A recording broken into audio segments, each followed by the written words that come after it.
Tailoring tips வந்து கேட்டீங்க. இப்போ வீட்டிலேருந்தே தைக்கிறோம், சைஸ் எல்லாம் வந்து எப்படி வந்து கன்வெர்ட் பண்ணுறது, ஒவ்வொரு தடவையும் இந்த ஆர்ம் ஹோல்லாம் கரெக்டாக வந்து ட்ரா பண்ண முடியல அப்படின்னு சொல்கிறீங்க இல்லையா?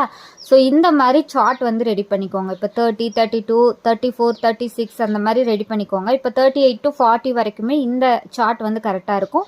அப்போ XXL, XXLலாம் வரும்போது நான் இன்னுமே சார்ட் ரெடி பண்ணி வச்சுருக்கேன். ஸோ இது வந்து உங்களுக்கு டக்குன்னு கட் பண்ணுறதுக்கு எடுத்து வச்சு நீங்கள் கட் பண்ணிக்கலாம். இப்போ செஸ்ட்டோட சைஸ் வந்து எனக்கு 38 அப்படின்னு சொல்கிறாங்கன்னா டக்குன்னு இதை தூக்கி வச்சு ஆர்ம் ஹோலும் நம்ம வந்து பாடியும் வந்து நம்ம டக்குன்னு கட் பண்ணிக்கலாம். நம்மளுக்கு ரொம்ப டைம் எடுக்காது. ஒவ்வொன்றும் டேப் வச்சு நம்ம அளவு எடுத்துகிட்டு இருக்க வேண்டியதில்லை.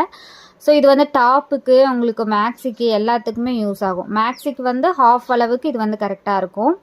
டாப்புக்கு பார்த்தீங்க அப்படின்னா உங்களுக்கு சைடு ஓப்பன் எந்த அளவுக்கு இருக்கோ இது வந்து ஹிப் அளவுக்கு உங்களுக்கு வருது. அதுக்கு மேலே அதுக்கப்புறம் சைடு ஓப்பனுக்கு நம்ம கொண்டு போய்க்கலாம். ஸோ இது வந்து உங்களுக்கு யூஸ்ஃபுல்லாக இருக்கும். நீங்கள் இந்த மாதிரி ஃப்ரீயாக இருக்கும்போது இந்த மாதிரி சார்ட் உட்காந்து ரெடி பண்ணிக்கோங்க. பண்ணிட்டீங்க அப்படின்னா ஒவ்வொரு சைஸ் வரும்போது உங்களுக்கு சீக்கிரமாக கட் பண்ணிவிட்டு ஸ்டிச் பண்ணுறதுக்கும் ஈஸியாக இருக்கும்.